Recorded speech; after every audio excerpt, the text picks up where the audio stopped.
Alrighty, ladies and gentlemen, welcome back. This is episode 58 of the 9 to 5 Fitness Podcast. It's been a while since we've been back together, Gab.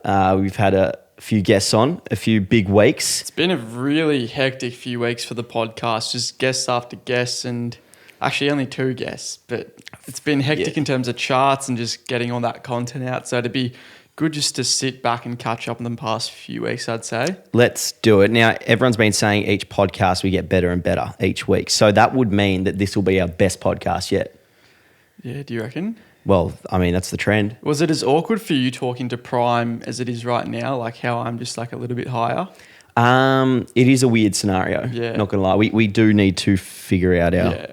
Guys, let us know what you thought, because Louis and I were debating before. He was happy to do, so we got like a long couch here, and Louis was happy to do side by side just to chat. And I thought we want a bit of angle to it, just because otherwise it's like we're on a park bench having a chat, kind of what we used to do at the desk. And I thought like that's probably looks a little bit awkward, like in... What's the one where Tom Hanks has the box of chocolates and he's talking to that girl and it's like side by side? Good Will Hunting. No, different one. Forrest Gump, that one. Yeah, so I thought it'd be like a kind of awkward scene like that, but... Yeah, well, so for those at home listening, we are set out. I'm on a couch and Gab's on a chair. Maybe next time we'll do the chair. Anyway, whatever. What's been happening? We had Dill Buckley on the podcast. Yeah, that was a little bit ago now, probably almost a month ago, but that was huge. Then we had Prime train after that, which was fantastic. We made 2 parts out of that. And some of the TikToks are absolutely flying from that, some outrageous stories. Yeah, they were. Some pretty crazy stories, and probably leave that one where it is now. Yeah. But it was great fun. If we go up to, he should be like, as I said, we've got like a little group chat, us 3. And I said, Prime can be one of those guys that are, you know, when Joe Rogan has Joey Diaz and Theo Von, and it's like the 17th time they've been on or something like that. Like Prime could be one of those for us. Oh, 100%. We have the best chat and then we have an even better night out after. So if you had like some of the guests that we've already had on that could be like those characters, who would it be, do you think? Oh, it's a good question. Yeah, because you don't want to offend anyone. Yeah, you don't want to offend anyone. Yeah, look, I'll say Prime. Prime. What about you? Oh, well, you'd have to put Higo in there as well. Yeah, surely. Higo. He's already had 2 Higo parts. and Prime. Yeah. That'd be a good podcast. Yeah, that'd be it. Mate, I'm not buying another mic. Yeah, true. It's too expensive. Yeah, they'll have to bring their own. We went away, didn't we? Oh, yeah, forgot about that. Went to pitch. Yeah, pitch. Mate, my brain cells left fried. The chat. Yeah. My brain's fried. No, we didn't go to pitch. For those who are outside of Victoria, pitch is a bush doof music festival. Pitch Music and Arts. It's owned by the Untitled Group. The Untitled Group do like BTV and a bunch of other stuff. They own the Club Electric, which we were chatting about last podcast. And pitch is their like most hectic kind of techno festival. So as you can imagine, the types that go, not giving shit to anyone that goes, but they like their techno music. They have a crack, and it's 4 days as well. So we were either going to go to pitch or we were going to go to Mount Buller and do hiking. I don't think I was ever going to go to pitch. Yeah, no, true. It's just good for the story. Yeah, good for the story anyway. We opted for a bit of a healthy holiday. Yeah, so we went to Mount Buller, got an Airbnb on the mount, did a bit of 4-wheel driving, bit of hiking, went out for dinner. Some real deep chats, some good stuff there. It was nice. We were laughing about just like not that we have any problems or anything, but you know, like you and I going through it, or a few months ago, it's like we're out hiking, like sorting out all our issues, climbing mountains. Like other people probably, you know, not other, but you know. Oh yeah, I don't know if it's too much to get into the exact example that I said. And I don't want to offend anyone. We don't need to. No, I'm going to get into it anyway, just because I feel like it. But I don't know.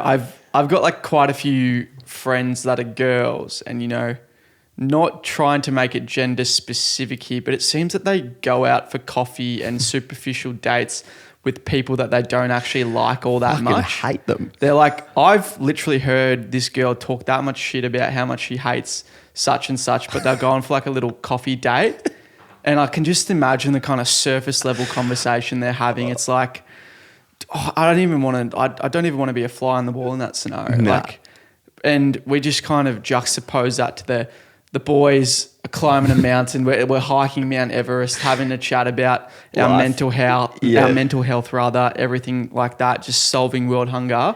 You had Indiana Jones music on as well. We were walking past families. I had my iPhone, you left yours in the house, and I was blasting Indiana Jones music. We were strutting past these families with kids with our shirts off, chatting about mental health, and just solving our demons essentially. Literally, it was so good for that, and it was a genuine, like, wholesome holiday. Yeah. And I think we're very motivated to do more kind of stuff. What's on the cards? That's one thing I've realised. Well, I always realise it every time I go travelling, or not even like a little day trip. It's like, fuck, I really need to do this more. We do it more. And it's so easy just to get stuck in the house, stuck in your suburbs, stuck in your little bubble and not move for ages. I remember when I went on an exchange, I had the travel bug and I was like, I just need to travel more. And like, obviously COVID hit and I just didn't travel for like 2.5 years or whatever, and I still haven't left the country. But yeah, I mean, it just goes to show you can travel around the state and just like get almost as much out of it. Yeah, explore your own backyard kind of thing. So where do you reckon we go next? Dude, I really want to live in America for 6 months. Oh, wow. I know that's a bit extreme. I just want to do it. Yeah. I back it. I went to uni with this girl who was really inspirational. She got like a top job at Google. I always thought she was like really awesome just in terms of what she's a real go-getter type. And she actually just got a job at like Spotify and she's moving to New York. How cool was that? Mate, let's go. Like, I was just like, fuck, why can't I do that? That's so cool. Yeah. How good would it be moving to like a country with a job? Because like you kind of sort out a lot of aspects in your life with moving with a job. So Spotify, you're going to make friends. Yep. You've got money sorted. You got like an area to live in. So I had a chat to her. I'm like, hopefully I'm in your office soon when this podcast gets signed by Spotify and we get the big bucks and travel in the world and we just get paid to speak essentially. I've been trying to, as you know, set up a meeting with someone from Spotify for something that's off the cart. We're not going to talk about here, but good, exciting stuff. Yeah.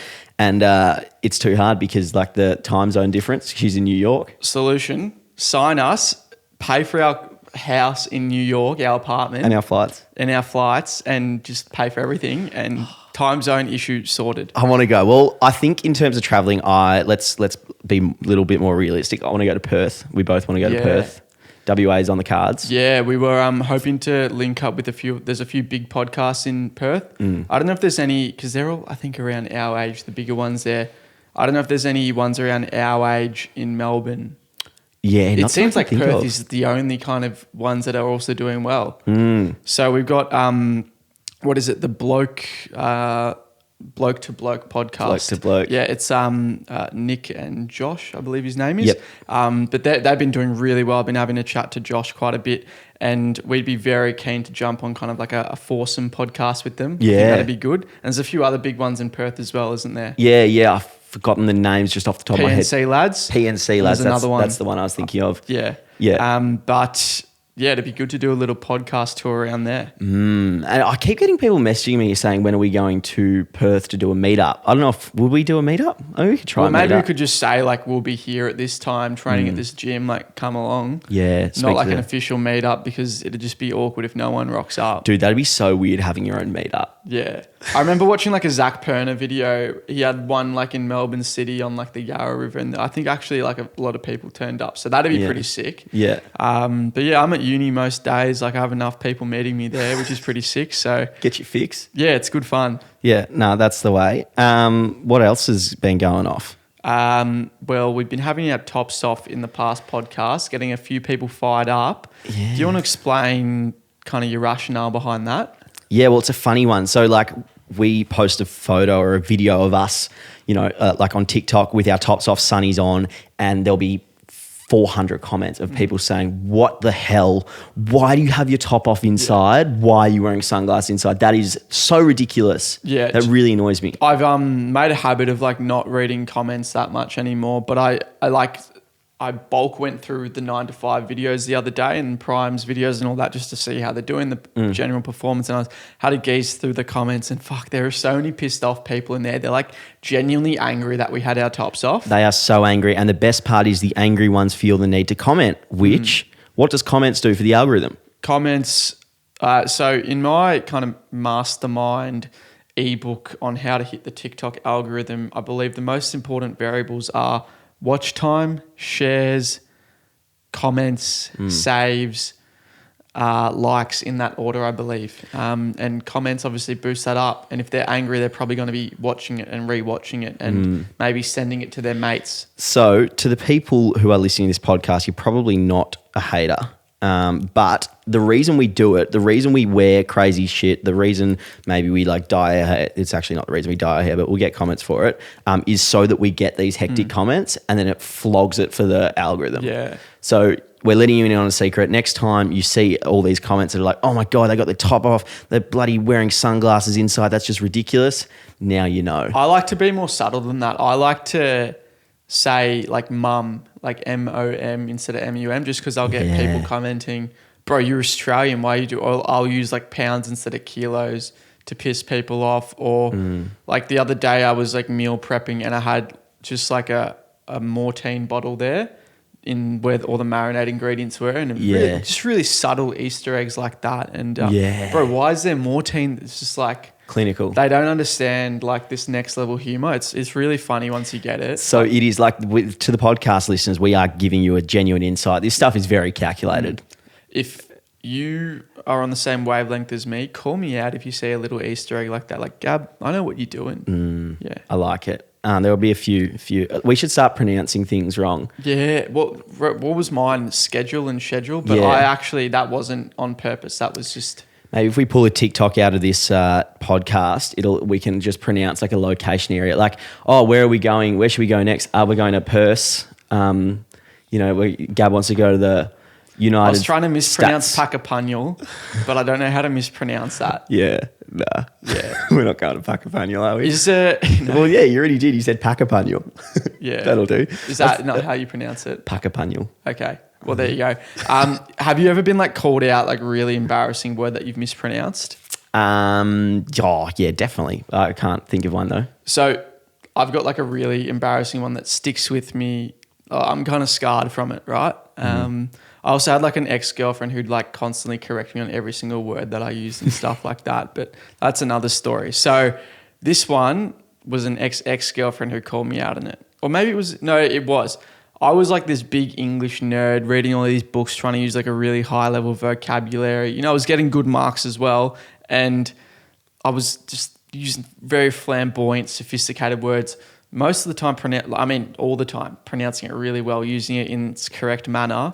And there was this really good word I used to like. And I'd go around and say, this is the epitome of beautiful, something like that. Yeah. And I soon realized that was the word epitome. Yeah. Oh, no. So that was pretty embarrassing. That hurts. Yeah. I remember you used to pronounce Lululemon as Lululemon. Yeah, that makes no sense to me. It should be pronounced Lululemon. Because it's like French or some shit. No, I don't think it is. I think it's a Japanese brand, isn't it? Really? And I feel like the reason they named it Lululemon was because Japanese can't say Lulu or can't say their L's. They replace it with an R. So it like sticks in your mind. Clinical. No, they can't pronounce R. I remember. It's like, I remember because there was a kid called Rafi in our Japanese class and she used to call him Laffy. Other way, I reckon. No, I'm pretty sure. Oh. Anyway, whatever. This is the most pointless conversation, but I think it just makes no sense. It shouldn't be. Lululemon, it sounds like a bogan made it. I don't know. But to round it off, essentially, you're going to see these Easter eggs. It's why we do these kind of things, and it pays dividends. Yeah. You know, like the algorithm. Anyway, that's why we do it now. Maybe we'll do more shirtless podcasts. Yeah, I think we should. We're trying to get like some female guests on as well. So maybe for those ones, no, I didn't mean the female shirtless. Look, love, it's the rule. Yeah, digging myself a hole here. There's kind of no good way I can set that. Anyway, yeah. Mate, you are a dog. You weak. Anyway, changing topics. Have you seen this whole thing on glass meal prep containers? Oh, here we go. Do you reckon it's a hoax? No, I think it makes sense. But I feel like, I don't think it's a hoax, but I feel like if you get a plastic container that is BPA free, then like... See, I had a lot of people messaging me like medicine people saying even BPA free still leaks like the bad stuff. So I don't know who to trust. Even if it's a hoax, I'm so for it from the environmental perspective. Yeah, that's true. Also, you know, when you like cook pasta and you've got it in your meal prep container and you microwave it and you try to wash it and it just doesn't wash out, and that's from the plastic meal prep containers. Glass, that doesn't happen with. Doesn't happen. So I'm excited. They've just arrived yesterday, so I'm excited to use them for my next meal prep. Only downside is they're really expensive. They're like $17 a container, and I got 12 of them. So I just like kind of a bullet to bite. Hopefully they'll last me for the rest of my life. Oh yeah, unless I crack till it. you drop one. Yeah, exactly. Shaky Jakey over here, walking to class. And they don't stack, so I'm gonna actually be storing them in your room because I'm a bit. Hey mate, just need another. Oh great mate, because my room's got all the space. Oh yeah. You gotta. Anyway, no, don't worry. Don't worry. And I've got a metal shaker, so I gave you my old metal shaker. Yeah, it's a good hand-me-down. It's a ghost metal shaker. It was $50, so a bit spenny. Fantastic investment. Alrighty, so in order to keep a roof over our heads, we do actually sell products. Before we made this podcast, we were actually more kind of business oriented, weren't we? Yep. And when you started the podcast, I was like, I don't know how that's going to make money and put a roof over our head, guys. We're not doing the podcast. But we have some products to offer you guys. The first one is my power building program. It is the way I train. It is the best program out there for getting super strong and super jacked. It's kind of the power building style of training. You can also pair that with a personalized meal plan. That's got all of my anabolic meals in there. It's kind of like a recipe book tailored to your goals. So if you guys do want to pick it up, it is on our website. I think it's $50-$60, something like that. A huge investment into yourself. And if you actually do follow it closely, you'll get some insane results. Like I've had many people on it and just telling me how good the program is, because you probably see my stories in the gym. I like to train hard, train with purpose, shift some big weight and also look good. And that's kind of, I put it all into one PDF. You can pick it up and also support me. Links will probably be in the description. If not, website 9to5fitness.com.au. What about your side of training, mate? Well, mate, it's almost like the same kind of thing, except it's what I want to do. So I'm trying to be as athletic as possible. I'm trying to run and be as fit as possible, but I also want to look good. So those three things, put them all together, that creates my athletic-based resistance program. Yeah, so it's kind of, the sports it's suitable for would be like AFL, soccer, that kind of thing. Anything high intensity, basketball, like quick movement, that kind of thing. And you've also got a running program as well. Would you recommend they get the running program as well as the athletic program, or kind of one or the other? No, so running is already included in the athletic program, but if you don't want to get the athletic program, we've got the running program. It's $10, sorts you out. It's seriously an investment into yourself. Like I know like $50 might be a little bit expensive, but we put blood, sweat and tears into these PDFs, and you genuinely will get a lot out of it if you do follow it closely. And if you're like killing it in footy and making such an improvement in your game or physique, confidence, mental health, everything, $50 is a trivial amount of money to spend. And I'm not trying to be like a sleazy salesman here, but like I invest serious amounts of money into my coaching, getting my technique perfect. Same with you. If you're not investing into yourself, get yourself a little treat. You know, it's nice doing that. Bit of retail therapy, bit of therapy into your own body. You'll learn heaps as well by doing it. If you've never done a program, it's a life changer. 100%. I remember the first time we did an actual structured program, we just developed tenfold in the gym. It was ridiculous. Yeah. The last thing we want to mention is we've also got this fantastic apparel brand that we don't promote enough. Our most popular item are our compound shorts. They're kind of, when we started gym, there were no good shorts out there. You know, you got your big kind of gym brands and nothing was really up to scratch, which is surprising. So we wanted to make these squat-proof, really breathable shorts. They're essentially footy shorts with pockets and probably a slight little bit longer just so you can wear them out casually and it's fine. We've also got other fantastic items like singlets, casual t-shirts. The singlets are my favorite because you can they're like almost like a marathon singlet, but they're unreal for the gym as well. And they give you like a nice cupping on the pec. They just make you look absolutely jacked. We've also got tracksuits, the lifter's sock, which I'm not actually wearing right now, but heaps of stuff out there. And if you use code podcast, you'll get 10% off. So that'd be pretty epic if you pick up some stuff there, guys, because that really does help support us. Let's get back to it. Cool. Thank you. Now, we were bad boys last podcast. Yeah. We were really bad. In fact, vape like an athlete. Vape like an athlete. And I didn't vape. You guys did. We had a lot of comments, a lot of messages, kids messaging Tom saying you're going to overdose. I couldn't tell if those. No, I think comments they're were legit serious. because they're kids. I forget that we have like 12-year-olds and stuff listening. And that was a good But we podcast did to really tell them check that ourselves. you had to be 18 plus to listen to that. Yeah, I know. Yeah. Anyway, so we got in. So I had a few puffs of a vape. So did Tom. Anyway, I just wanted to apologise to a few of our listeners because that's not a good representation of who we are, and we take our fitness and stuff very seriously. Part 2 of that podcast, we were pretty hammered, relatively. Had a fair few beers. I didn't feel a thing. Don't know about you fellas. Come off. Anyway. So we got a little bit silly. So apologies for that. We don't condone vaping, and obviously stay off it if you can. Do you have any vape stories, Gab? Yeah, so vapes, I've got a bit of a story to tell about it, right? So last year, I kind of want to open up about this. Last year, I believe I made some TikToks that went pretty viral, and they were kind of anti-vaping, telling you about the drawbacks, how they reduce testosterone, just like generally the downsides of it. And like, I'm not, what did they say? Sticking your head in the sand or whatever? Like, what do you mean? What is it? Like don't throw stones in glass houses or? Nah, fuck, I just completely butchered it. I don't have my head in the sand. I've had a vape or two at parties and things like that. I don't live under a rock. I don't live under a rock. You know, I'm down with the cool kids. So, you know, I've had a few puffs of a vape here and there. I'm sure a lot of elite athletes probably have. It's not kind of that taboo. Like, it's pretty prevalent. The main thing I was really worried about is people getting addicted, because I see all these kids that have it literally glued to their hand. They're at their desk playing Fortnite. They're at school vaping so much, like absolutely ripping through the juice like it's nothing. And I made videos kind of directed towards people that were like properly addicted to it. And, you know, I had lots of people commenting, "Oh, you saying you've never vaped before?" I wasn't saying that. I was just saying, like, if you're addicted to it, like, it's probably time to make a bit of a change or realize what you're doing, kind of thing, and try to implement some steps to get off it.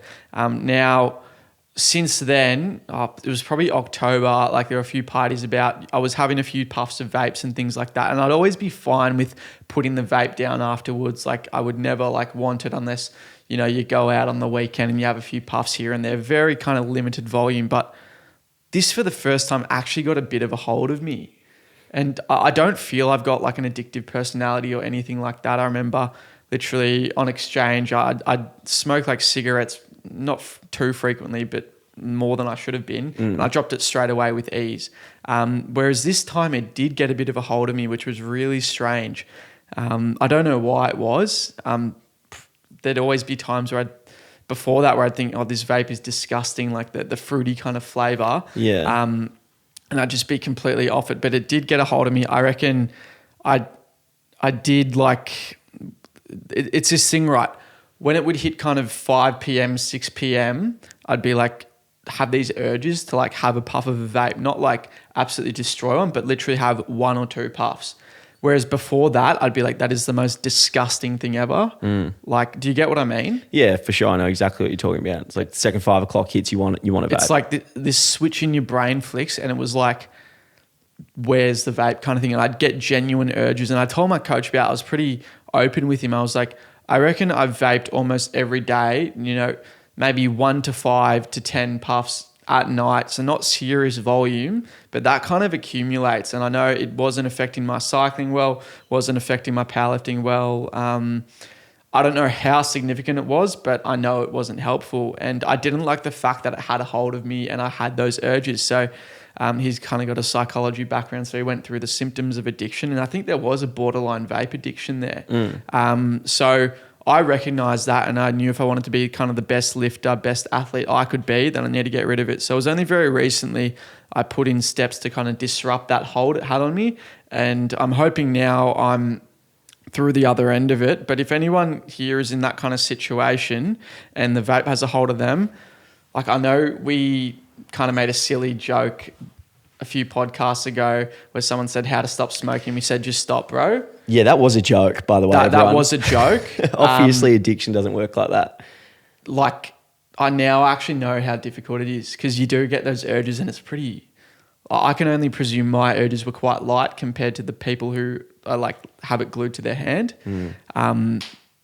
I don't know, like that. I've heard people who literally get like skin conditions, withdrawals off of nicotine, some pretty horrible stuff.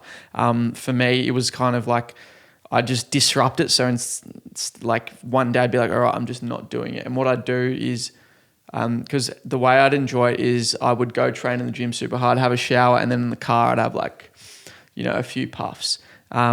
So what I did is purposely not bring it with me.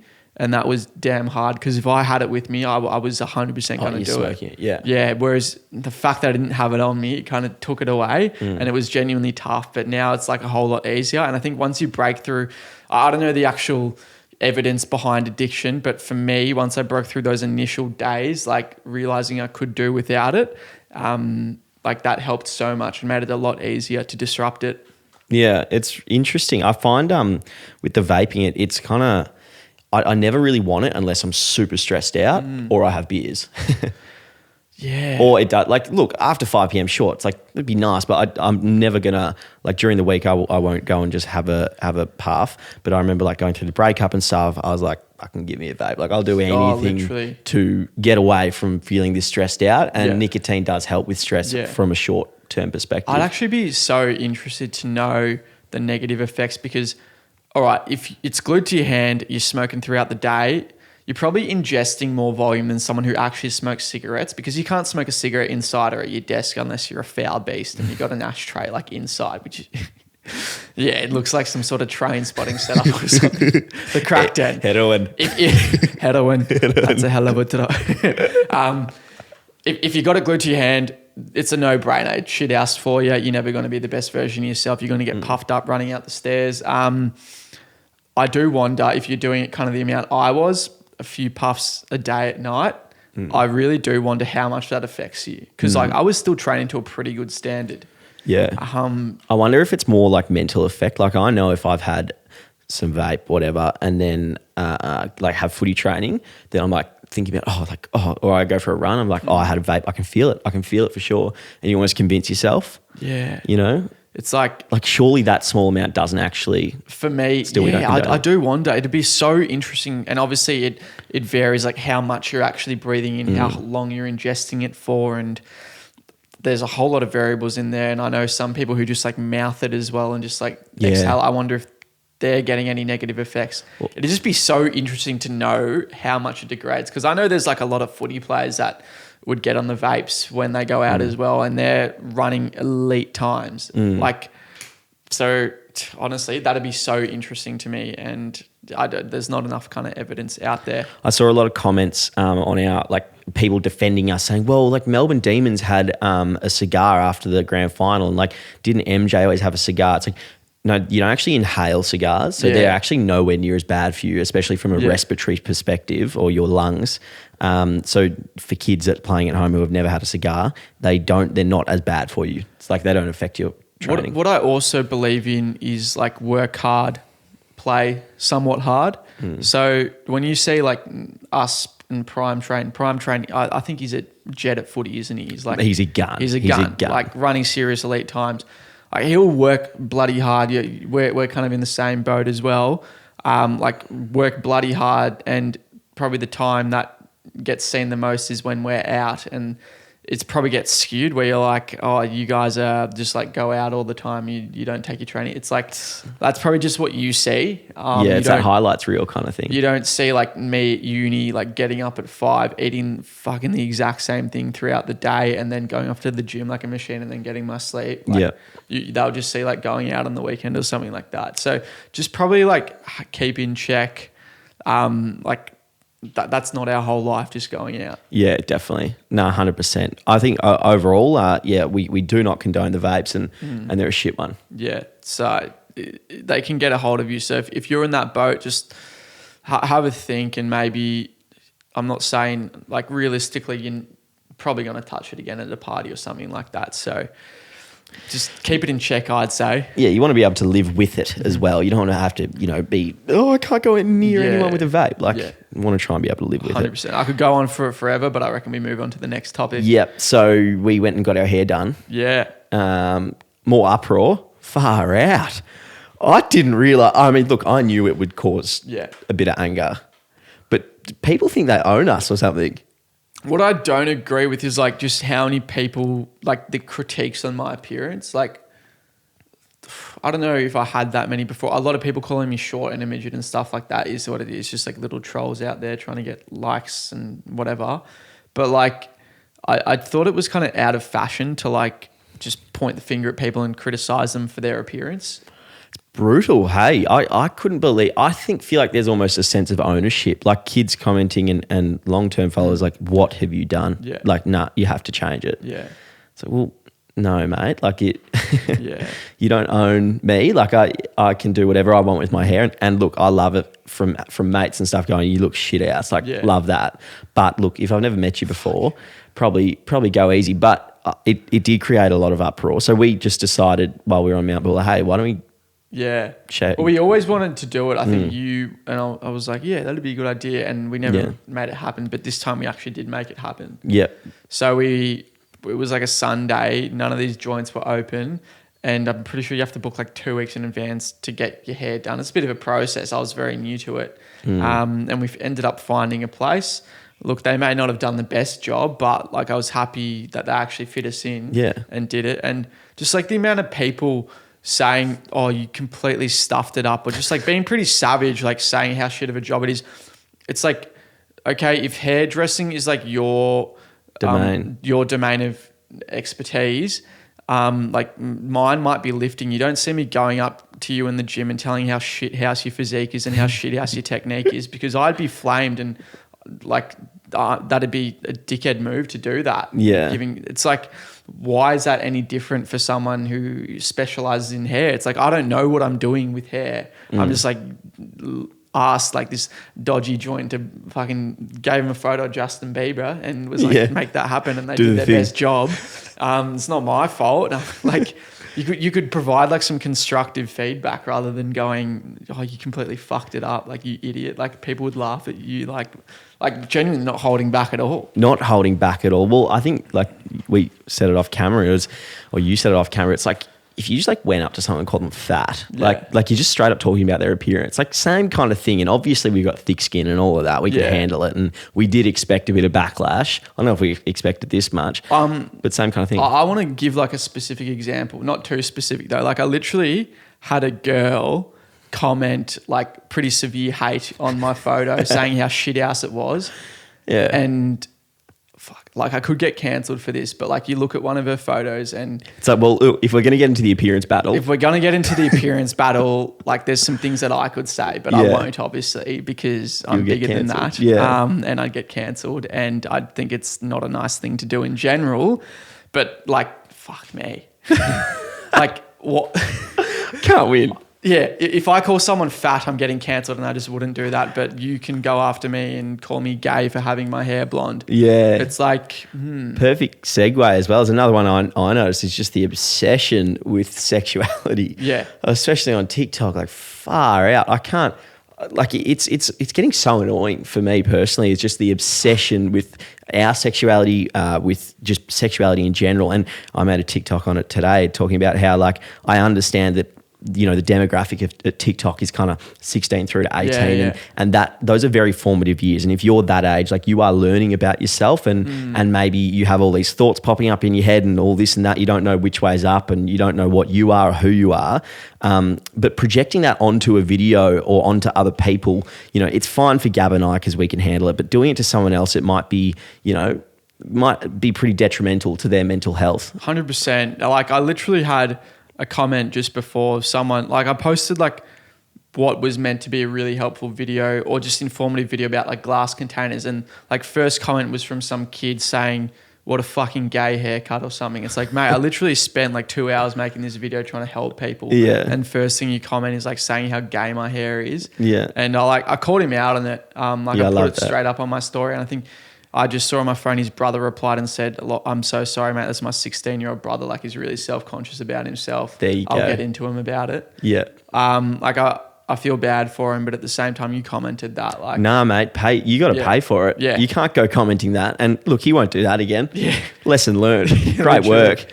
And that's why I get lots of homophobic comments about.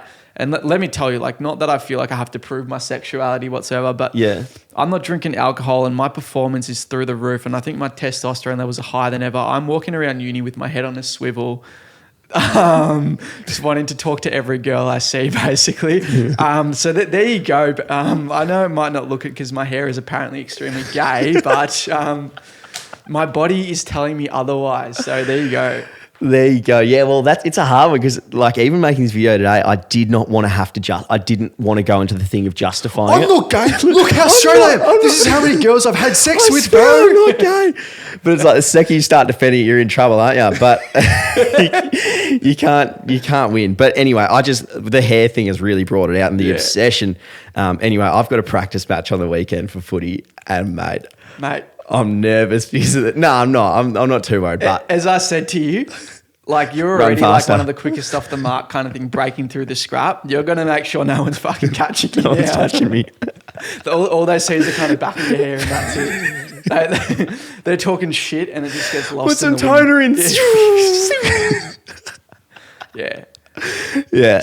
Do you think, so to sum you up as a player from what I've kind of gathered, in your league, like, extremely good physically in terms of like strength and off the mark plyometrics works kicking in and just like athletically athleticism, but like your technique is probably what's holding you back from hitting that upper echelon kind definitely. of thing. Is that how you'd kind of sum yourself up? Yeah, look, I've never said it, especially publicly, I'm a good footballer. I've never said that. I'm not prime trained by any means. What I can do is prepare my body in the best way possible. I know how to prepare other people's bodies in the best way possible. And my strengths are running, being fast, and kind of knowing where the ball's going to go. Rest.